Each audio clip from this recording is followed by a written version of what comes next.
안녕하십니까. 혼란한 정치 시세 이야기를 술술 풀어보는 소문꾼의 혼술 7월 마지막 날 인사드립니다. 청와대 그리고 추미애 법무부 장관을 등에 업고 있죠. 서울중앙지검 이성윤 지검장의 윤석열 검찰총장 잡기, 쫓기, 이것이 지금 사달이 나고 있는 것 같습니다. 사달이 나다 못해 오히려 대치기를 당하는 것 아닌가, 그런 생각까지 듭니다.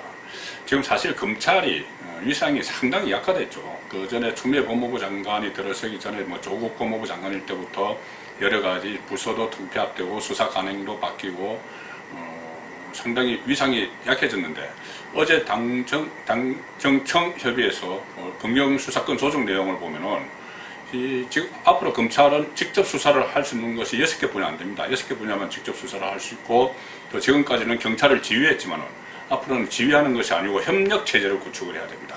그렇게 위상이, 검찰 위상이 쪼그라들고 있는 그 상황에서 검찰 안에서는 검사 내전 이런 이야기 들을 정도로 굉장히 다툼이 심합니다. 한동훈 검사장과 정진우 그 부장검사관의 그 난투극이 있었고, 그것이 결국 윤석열 대 이성윤 혹은 윤석열 대 추미애의 이 갈등에서 비롯된 것인데, 그동안은 이성윤 서울중앙지검장이 계속 윤석열 지금 그 검찰총장이 힘을 빼면서 줄에 보고도 안 하고, 또 어떤 기소하라는 것도 기소 안 하고 직접 추미애 장관과 직거래하고 이런 상황이 있었습니다.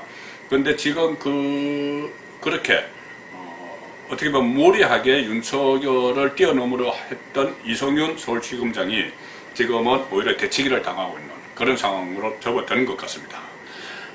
결국은 이것도 한동훈과 정진웅의 몸싸움, 거기서부터 비롯된 것이죠. 자, 오늘 사상 초유의 일이 벌어졌습니다. 현역 검찰의 검사장이 서울중앙지검을 서울고검에 고소를 하는, 검사장이 과거 본인도 몸담았던 서울 3차장을 지냈습니다. 서울중앙지검을 고소를 했는데 그것을 서울고검에다가 고소를 했습니다. 참 해외 토픽감입니다. 이런 일은. 허위사실 유포에 의한 명예훼손 이렇게 고소를 했는데, 자, 이 두 사람이 충돌했을 때, 정진웅, 한동훈이 충돌을 했을 때 서울중앙지검이 공보관을 통해서 전날 발표를 그렇게 했죠. 29일 날. 압수수색 과정에서 피압색자 한동훈 물리적 방해가 있었다. 피압색자의 물리적 방해가 있었다. 그래서 담당 부장검사가 정진웅 넘어져서 병원 치료 중이다. 이렇게 공보관이 발표를 했습니다. 그러면서 한동훈 검사장의 공무집행 방해 혐의를 적용할 수도 있다. 이런 점을 시사를 하기도 했죠. 그런데 그 다음에 관계자들 진술 같은 것을 듣고 또 한동훈 그 검사장이 자기가 관련 영상이 있다. 다른 거기 같이 참관을 했던 검사나 수사관들이 본인들은 움직이지 않고 정준웅 부장검사 혼자만 이렇게 행동을 취하고 이런 모습, 그리고 본인들이 죄송하다고 이야기한, 개인적으로 죄송하다고 한 그런 영상들이 있다. 이렇게 한동훈 검사장이 엄포를 놓으니까 갑자기 서울중앙지검의 태도가 바뀌었습니다. 공무집행 방해는 아니다. 그러니까 유심칩을 방어하기 위한, 유심칩에 대한 압수수색을 방해하기 위한 물리적 행사는 또 없었다. 이렇게 바뀌었습니다. 자, 바뀌니까 한동훈 검사장 입장에서는 반격의 여지가 생긴 것이죠. 그래서 이런 허위 사실을 유포한 경위를 밝혀달라. 이렇게 서울고검에 고소를 했습니다. 그러니까 정진웅 부장검사가 이렇게 부장검사의 주장을 그냥 서울중앙지검이 그대로 허위 사실인데 유포를 한 그 경위를 밝혀달라. 이렇게 하면서 서울고검에 고소를 했죠. 한동훈 검사장은 정진웅 부장도 독직 폭행 혐의로 서울고검에 고소한 상태고, 또 서울고검에는 감찰까지 진정을 해놓은 그런 상태죠. 그래서 결국 한동훈의 주장은 정진웅의 물리력 행사를 서울중앙지검이 거짓말인지 알면서도 정진웅의 거짓말을 대변을 했다. 그렇다면 윗선이 있을 거 아니냐. 그냥 서울중앙지검, 그 지검이 인격체가 아니죠. 근데 서울중앙지검, 그러면 서울중앙지검장 이성윤이 지시를 한 것 아닌가. 그래서 서울중앙지검장에 대해서 이 서울중앙지검을 고발한 것은 결국 서울중앙지검장을 고발한 것이나 마찬가지죠. 반격입니다. 한동훈, 윤석열, 한동훈 라인의 반격. 그리고 또 서울중앙지검은 오늘 또 새로운 그 의혹이 불거졌는데 불법 감청, 통신비밀보호법 의혹도 받고 있습니다. 보호법 위반 의혹도 받고 있습니다. 한동훈에게서 압수한 유심칩, 이것을 2시간 반 만에 돌려줬죠. 그런데 이 유심칩에서 이 유심칩을 이용해서 유심칩을 휴대전화에서 빼내서 한동훈의 휴대전화에서 빼내서 다른 단말기, 다른 핸드폰, 공기계 거기에 끼워 넣어서 그 유심칩을 이용을 해서 한동훈이 카카오톡에 접속했던 기록을 확인을 한 정황이 있다. 한동훈의 카카오톡. 지금 한동훈의 카카오톡이라는 것은 결국 윤석열과 어떤 그 내용을 주고받았느냐, 또 이동재 기자와의 뭐 관련해서 신라젠 수사와 관련해서 윤석열과 어떤 내용을 주고받았느냐, 이것까지 지금 파려고 하는 겁니다. 캐고 있는 것이죠. 그 상황에서 카카오톡에 접촉을 한 정황이 드러난 것이죠. 이 한동훈 그 검사장이 2시간 반 이후에 그것을 법무연수원장에게 그 수사팀이 넘겨줬고, 법무연수원장으로부터 어제 그 유심칩을 넘겨받아서 해보니 카카오톡에 비밀번호가 변경되어 있었다 이겁니다. 비밀번호가 변경되어 있었다. 그럼 이것은 유심칩을 압수수색했던 수사팀이 비밀번호로 변경한 것이죠. 수사팀이 이것을 비밀번호로 바꿔서 과거의 카톡 대화 내용을 살펴봤다? 뭐 이런 의심이 드는 내용인데, 카톡은 이 유심을 기반으로 해서 새 단말기에 접속을 하면은 본인 인정을 받아야 됩니다. 그런데 본인 인정을 감청영장, 별도의 감청영장 없이 본인 인정을 받으면은 이것은 통신비밀보호법 위반이 되는 것이죠.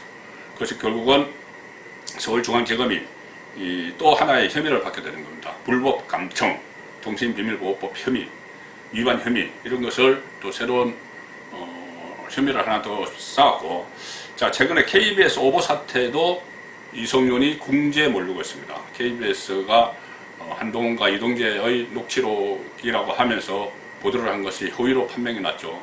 그래서 그 다음날 사과방송을 했는데, 그 과정에서 이른바 이 청부 보도가 이루어졌고, 외부에서 청부를 한 보도, 청부 보도가 이루어졌고, 그 청부를 한 사람이 또 서울중앙지검의 핵심 간부다, 이런 이야기가 지금 흘러나오고 있습니다. 언론사 취재 결과 그런 이야기가 나오고 있죠. 핵심 간부다. 그래서 한동훈 검사장이 여기에 대해서도 또 반격을 하고 있습니다. 나를 수사하는 팀이, 서울중앙지검에 있는 나를 수사하는 팀이 KBS 오보와 무관한가 해명해라. 그런 해명이 있어야지 나를 지금 그 서울중앙지검 수사팀에서 소환을 하는데, 그런 해명이 있어야지 수사에 응하겠다.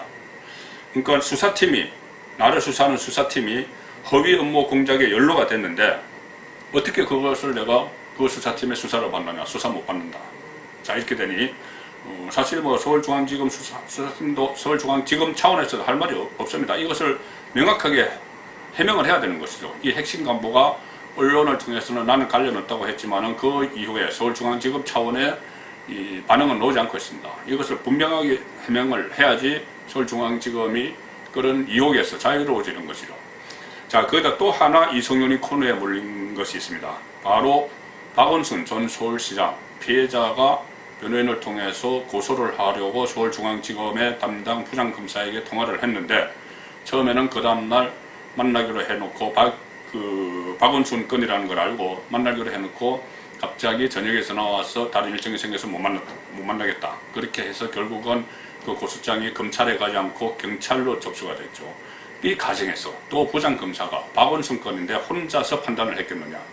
또 이성윤 서울중앙지검장과 협의를 했고 중앙지검장의 지시를 받았을 것이다.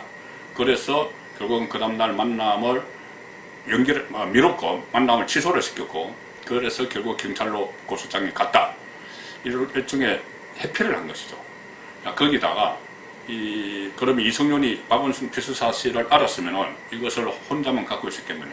대검에는 보고 안 하죠. 윤석열에게는 보고 안 하죠. 아마 청와대에 보고하지 않았겠느냐. 그리고 이 과정에서 박원순 전 시장이 그 고소 내용을 알고 뭐 극단적을 선택한 그 과정에 이 서울중앙지검도 지금 자유롭지 못한 그런 상태가 돼 있는 겁니다. 자, 이렇게 되니 이 윤석열 입장에서는, 윤석열 검찰총장은 지금 이 사건을 그 피소사실 유출 사건을 서울중앙지검에서 수사를 하고 있는데 그거 맡길 수가 없는 것이죠. 서울중앙지검 자체가 고심을 받고 있으니. 그래서 윤석열 검찰총장이 특임검사를 임명을 해서 이성윤을 수사해야 된다, 이런 이야기까지 나옵니다. 그러니까 이성윤, 윤석열, 한동훈 이 팀에게는 세 가지를 가지고 지금 추미애, 이성윤 이쪽을 겨냥해서 반격을 가하고 있는 그런 상황입니다. 자, 서울중앙지검을 서울고검에 고소를 했고, KBS 오보 사태에 연루된 의혹이 있는 서울중앙지검 핵심 간부가 있고 그 배후에 이성윤이 더 있을 것이다. 또 그 박원순 건과 관련해서 이성윤이 보고를 받았고 그것을 회표를 했고 고소장 접수시키는 걸 일종의 회표를 했고 그 필사설까지 청와대에 알렸다. 이 세 가지를 가지고 이성윤에게 지금 반격을 가하고 있는데, 자, 그런데 일단 윤석열 검찰총장 입장에서 보면은 제가 조금 전에 말씀드린 그 검경수사권 조정이나 이런 부분에 또 곧 있을 검찰 간부 인사 여기를 거치고 나면 살아있는 권력 수사는 사실상 물 건너갑니다. 살아있는 권력 수사는 아예 포기한 상태가 되는데, 그 상태에서 검찰 내부 주도권 싸움만 벌이는, 뭐 윤석열의 지금 세 가지로 역전의 기회를 잡았다고 하지만 그것은 결국 검찰 내부의 주도권 싸움입니다. 윤석열이 이성윤을 제압을 한다고 해서 살아있는 권력을 다시 수사하는 그런 모습은 보기 어려울 것 같습니다. 송국근의 혼술이었습니다.